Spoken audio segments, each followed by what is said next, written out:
Jail प्रहरी परीक्षा के लिए हम आपको टॉप साइंस के प्रश्न उपलब्ध करा रहे हैं और टॉप साइंस के इन प्रश्नों की सीरीज में हमारे द्वारा सभी प्रश्न पिछले वर्षों में आए हुए प्रश्नों के पैटर्न के अनुसार ही संकलित किए गए हैं। बहुत ही अच्छा समायोजन है, पूरे के पूरे प्रश्न हमारे द्वारा बहुत ही शानदार शानदार लिए गए हैं। जैसे कि सबसे पहला प्रश्न है कि रस्साकसी में जीतने वाली टीम के द्वारा किया गया कार्य कैसा होता है। तो हमेशा याद रखिएगा कि रस्साकसी में जीतने वाली टीम के द्वारा जो किया गया कार्य होगा वो भाई धनात्मक होगा। ओके, कैसा होगा? धनात्मक।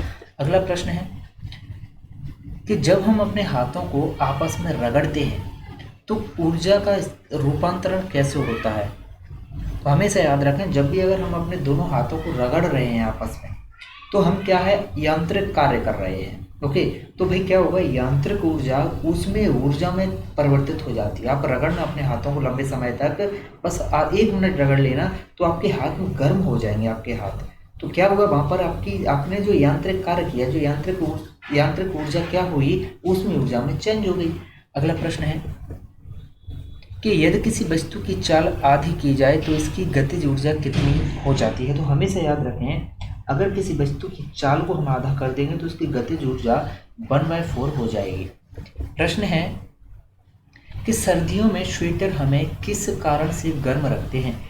तो सर्दियों में स्वेटर के द्वारा हमें गर्म रखने का कारण होता है कि शारीरिक गर्मी को रोक देते हैं, सबसे पहली बात तो ये। ओके, और हवा को छिद्रों में फंसाते हैं जो कि अल्प चालक है। Is that clear? अतः विकल्प सी इसका सही जवाब है।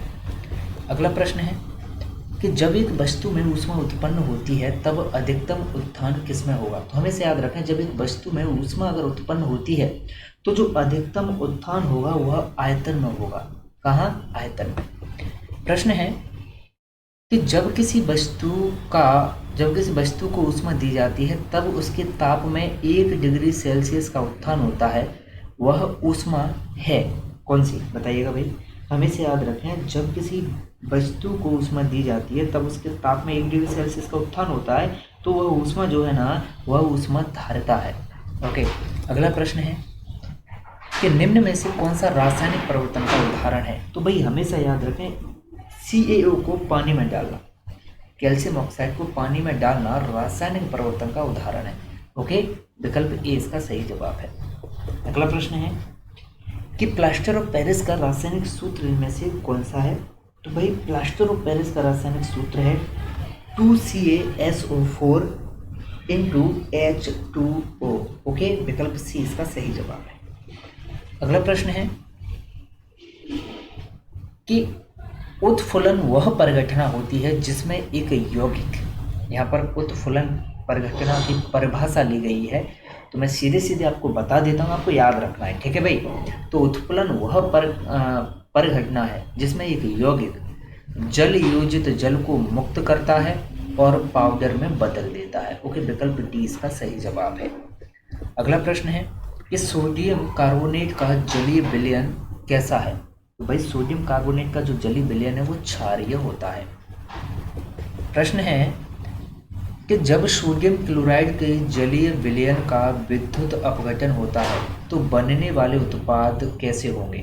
तो भाई हमेशा याद रखें, सोडियम क्लोराइड के जलीय विलयन का विद्युत अपघटन जब होता है तो बनने वाले उत्पाद होंगे भाई कि कैथोड पर हाइड्रोजन होगा और एनोड पर क्या है, क्लोरीन हो जाएगा।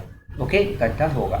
प्रश्न है कि फ्लोरीन में प्रत्येक कार्बन परमाणुओं से बंध बनाता है। कितने कार्बन परमाणुओं से जो है बंध बनाता है। तो हमेशा याद रखें, ये 3 कार्बन परमाणुओं से यहाँ पर क्या है, बॉन्डिंग करता है। प्रश्न है कि द्रव का क्वथनांक किसके साथ बढ़ता है। तो भाई बाष्पशीलता अगर आप घटा देंगे, क्या, अगर आप बाष्पशीलता घटा देंगे तो क्या है, द्रव का क्वथनांक बढ़ेगा। ओके, बाष्पशीलता घटने के साथ साथ द्रव का क्वथनांक क्या है, बढ़ता है। प्रश्न है कि एक पतले लेंस की फोकस दूरी 25 सेंटीमीटर है, तो लेंस की क्षमता क्या होगी। तो भाई हमेशा याद रखें, अगर एक पतले लेंस की फोकस दूरी -25 सेंटीमीटर है, कितनी, -25 सेंटीमीटर है, तो लेंस की जो क्षमता होगी, तो क्या है भाई, लेंस की जो क्षमता होगी अर्थात उसकी क्षमता कितनी होगी भाई, 4D, ओके, विकल्प डी इसका सही जवाब है। आगे बढ़ते हैं, अगला प्रश्न है, यदि दर्पण की फोकस दूरी -20 सेंटीमीटर है तो दर्पण कैसा होगा? भाई अगर दर्पण की फोकस दूरी -20 सेंटीमीटर है तो जो दर्पण है वह अवतल होगा। कैसा होगा? अवतल होगा। तो यहाँ पर हमने देखिएगा काफ़ी महत्वपूर्ण प्रश्न देखे हैं। अंतिम प्रश्न इस वीडियो का कि अनाजों को सुखाने में सूर्य प्रकाश के कौन से घटक सरल करते हैं? तो भाई अवरक्त किरणें अनाज को सुखाने में सूर्य के प्रकाश से क्या है, ये उसे सरल करते हैं अनाज को सुखाने में। कौन से घटक? अवरक्त किरणें जो है अनाज को सुखाने में सहायक होती है या अनाज को सुखाने की प्रक्रिया को सरल करती है। तो इस वीडियो में हमने साइंस के टॉप प्रश्न देखे। इसी तरह से सीरीज में हम 20-20 प्रश्न आपको उपलब्ध कराते हैं और हर क्लास का PDF आप हमारे ऐप को डाउनलोड करें। हमारे ऐप पर आपको हर क्लास का PDF मिल जाएगा, वहाँ आप PDF के द्वारा रिवीजन करते रहें।